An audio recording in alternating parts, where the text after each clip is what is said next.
y el ejército romano. Jesús cumplió esas profecías. El Salmo 22 gráficamente ilustra la muerte cruel, la crucifixión de Cristo Jesús. De hecho, el Salmo 22, que describe gráficamente los detalles de la crucifixión, fue escrito 1000 años antes de que la crucifixión fuese un método de castigo por los romanos. El Antiguo Testamento está repleto de profecías anticipando al Mesías. Por ejemplo, en Isaías 61 se profetizó que el Mesías predicaría las buenas nuevas a los abatidos y libertad a los cautivos. Deuteronomio 18:18 declara que el Mesías sería un profeta. Zacarías escribió acerca del Mesías estas palabras: Alégrate mucho, hija de Sión, da voces de júbilo, hija de Jerusalén. He aquí, tu rey vendrá a ti, justo y salvador, humilde y cabalgando sobre un asno. Y el profeta Isaías escribió concerniente al Mesías: Mas él herido fue por nuestras rebeliones, molido por nuestros pecados. El castigo de nuestra paz fue sobre él, y por su llaga fuimos nosotros curados. Todos nosotros nos descarriamos como ovejas, cada cual se apartó por su camino, mas Jehová cargó en él el pecado de todos nosotros. Además, el Espíritu Santo predijo la crucifixión 1000 años antes de que fuera inventada. Horadaron mis manos y mis pies. Asimismo Dios habló a través de Zacarías: y derramaré sobre la casa de David y sobre los moradores de Jerusalén espíritu de gracia y de oración, y mirarán a mí, a quien traspasaron. ¿Cuáles son las probabilidades de que Jesús cumpliese estas 300 predicciones?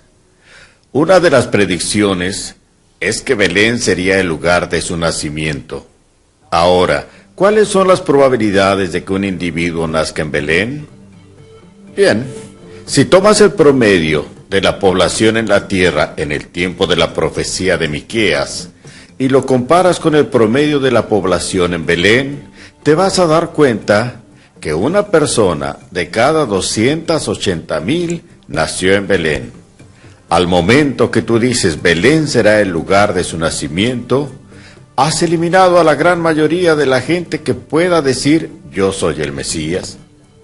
Se dijo que sería traicionado por un amigo, por 30 piezas de plata, que las piezas de plata serían tiradas en el templo, en la casa del Señor, y con ellas comprarían el campo del alfarero. Jesús cumplió más de 300 profecías del Antiguo Testamento.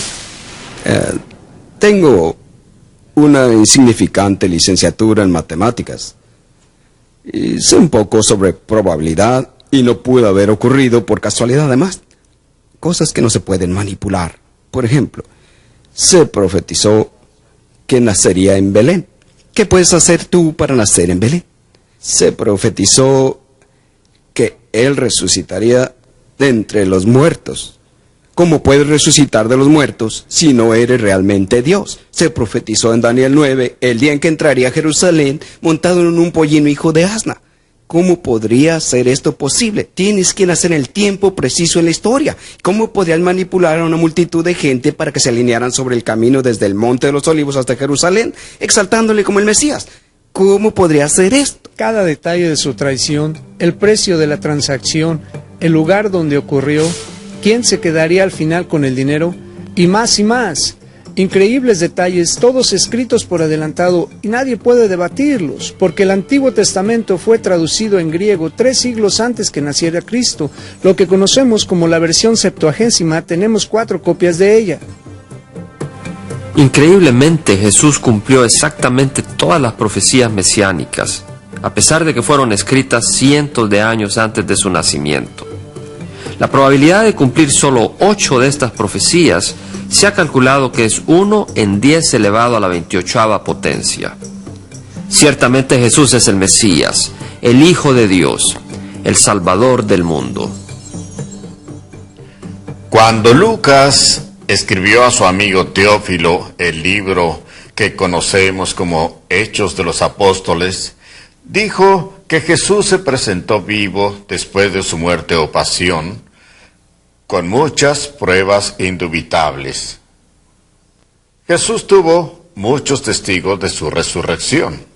De hecho, Pablo nos dice que hubo más de 500 en una sola ocasión. El punto culminante del cristianismo es la resurrección de Cristo. La evidencia de que Jesús se levantó de los muertos es enorme. Primero, el Nuevo Testamento reporta que cientos de testigos oculares vieron a Jesús después que resucitó. Si te dijera que John F. Kennedy fue asesinado en la Plaza Delhi con una flecha y arco, ¿te podría vender esta historia? Claro que no. ¿Por qué?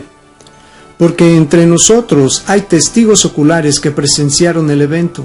Cuando Pablo escribe su primera carta a los Corintios, entre su audiencia había cientos de testigos, pues más de 500 personas vieron a Jesús resucitado. No tuvo la necesidad de crearlo de la nada. La gente a la que él escribe estaba consciente de ello. Segundo, los romanos y las autoridades judías nunca pudieron mostrar el cuerpo de Cristo, aun cuando habían sellado y protegido la tumba. Hay dos respuestas principales a la resurrección. La primera es Roma, de la cual cuando leen los evangelios no se menciona. Ten en cuenta que era un fuerte poder militar en Palestina en esos tiempos. Ellos pudieron, si los discípulos robaron el cuerpo, con el poder de Roma presentar el cuerpo, pero no lo hicieron, lo cual me sugiere que la resurrección fue genuina. Si la resurrección de Cristo Jesús no hubiese ocurrido, hubiese sido muy fácil refutarla. ¿Dónde está el cuerpo? El cuerpo de Cristo Jesús nunca se encontró. Tercero, los apóstoles, quienes se acobardaron durante el juicio de la crucifixión de Jesús, llegaron a ser testigos valientes de su resurrección después de ver a Jesús resucitado, hasta dar sus vidas. Con lo que respecta a los discípulos, la respuesta inicial fue de temor e intimidación de los judíos. Pero después de la resurrección hubo gran valentía. Otra vez, esto me sugiere que algo pasó, que cambió sus vidas al punto que estaban dispuestos a morir por causa del evangelio que predicaban con respecto a la venida del Señor Jesucristo. De pronto encuentras que en pocas semanas estos hombres salen por todo el mundo proclamando un Cristo resucitado. Es muy evidente que el cambio de corazón que ellos experimentaron fue porque verdaderamente habían visto a Cristo resucitado. No existe otra lógica explicación a ello. Y todos estos hombres, excepto uno, perdieron sus vidas proclamando a Cristo, crucificado y resucitado de los muertos. Solo uno de ellos alcanzó la vejez, ese fue Juan. Entonces es muy claro que la evidencia de la historia y la vida de estos hombres confirman la resurrección de Cristo. Aún más, la muerte y resurrección de Jesús cambió el curso de la historia y redefinió el calendario. De las siglas AC, que significan antes de Cristo, hasta las siglas DC, que significan después de Cristo. Cualquiera que rechaza la resurrección de Cristo o la Biblia como la palabra inspirada de Dios está rechazando un hecho comprobado, más contundente que cualquier otro hecho en el mundo. Alguien dijo que la Biblia es como un yunque y que los martillos del hombre han estado golpeándolo por siglos. Los martillos se han desgastado, pero el yunque aún permanece. Así también con la Biblia, palabra de Dios, la gente la ha atacado por años, pero ésta permanece, y los que la atacaron han perecido. Verdaderamente la Biblia es la palabra de Dios para el ser humano.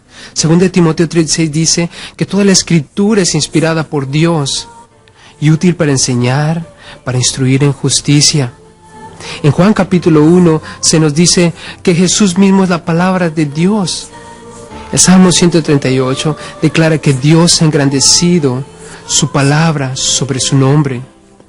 Es con la palabra de Dios que vamos a probar estos mensajes del cielo.